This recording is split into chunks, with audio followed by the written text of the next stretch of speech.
Show. Joining us right now is our friend, New York Times bestselling author, columnist at WND.com, and the author of the Inside Story. The book is What Went Wrong, the inside story of the GOP debacle of 2012 and how it can be avoided next time. Hi, Jerry Corsi. How are you?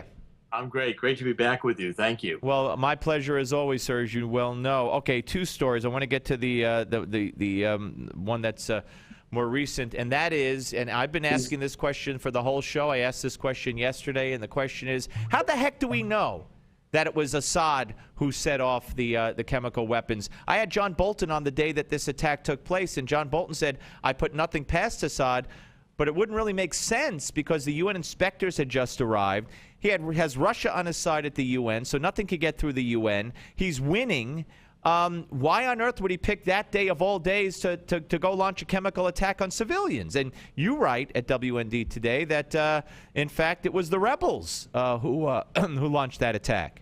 Well, I think the questions you're asking are exactly right. I mean, we published this article in WND going into the sources in the Middle East in Arabic, some of which are posted on YouTube, showing it's the rebels who are launching the chemical gas attacks, not the Assad government, but the rebels. And as you point out, there's no reason why the government's winning right now. Why would the government resort to these gas attacks, whereas the rebels are fairly desperate? And we show the different video clips with the arsenals of weapons, the weapons that come from Saudi Arabia, the actual launching. We've got videos of rebel groups in Syria launching chemical attacks on villages.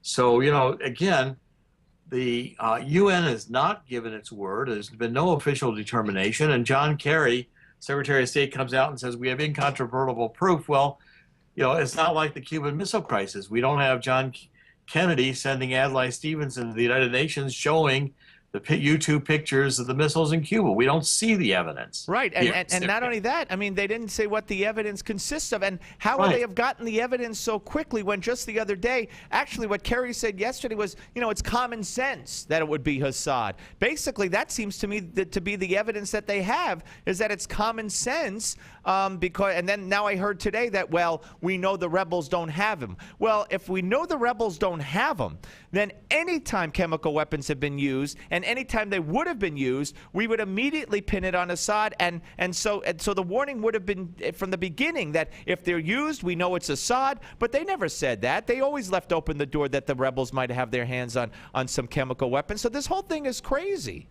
It's absolutely insane. I agree with you. And, you know, what tipped me off to the whole issue is that Obama has said from the beginning, if you go back even to his August 20th, 2012 press conference, he starts out by saying Assad has lost his legitimacy and we have to remove Assad. That's Obama's political determination. He's clearly stated it. And now it looks like the charging of Assad, which this is the second time around Obama's done it, is a pretext for attacking Assad. I mean, you've got the Russians and you've got the Chinese and Assad himself saying, show me the proof, you know, show me the beef. There's no proof here. Right. And it doesn't make any sense. No, it doesn't. And now you got also Iran threatening that the Zionist state, of course, Israel, will be the first to feel the retaliation if there's an attack on Syria. So to lob a couple of missiles in, which will do nothing anyway, because they've already said their goal is not to take Assad out. So they'll lob a few cruises in, and it's going to open up this whole Pandora's box, which leads me, in the 3 minutes we have left, to my next question to you. Another story that you wrote about and broke, and that is you asked the question, why on earth does Barack Obama, why is he in love with the Muslim Brotherhood? Why did he want them in power in Egypt? Still does, I believe. Why does he want Al-Qaeda/Brotherhood in power in Syria? Why did he want the rebels who were made up of the same breed in Libya? And you wrote about Obama's brother's connection, for one reason, to the Muslim Brotherhood. Well, in fact, this story, which I published in WND, we broke it, comes out of the Egyptian government. The Egyptian government sent out one of the top representatives from their constitutional court, give speeches and explain in interviews, saying the government wants the American people to know the brother of the president is managing the money of the Muslim Brotherhood in Egypt. and that would be Malik Obama, who is in Kenya, who is very well known to the president. He was Barack Obama's best man in 1992 when Barack Obama married Michelle. And there are recent pictures, as recent as the last few years, of Malik Obama visiting Barack in the White House, in the Oval Office. And Egypt is documenting for the world, not reported by the mainstream media, but an Egyptian source. We have it from 3 independent Arabic sources. And we show the video clips. We have the video clips of her saying this, that Malik Obama, the president's brother, is managing the money of the Muslim Brotherhood in Egypt. It's just incredible. It is just insane that we're going to get involved now in this situation when there is absolutely no strategic interest or no national security interest involved to the United States. The only interest is that it's going to be detrimental to our main ally in the region, which is Israel.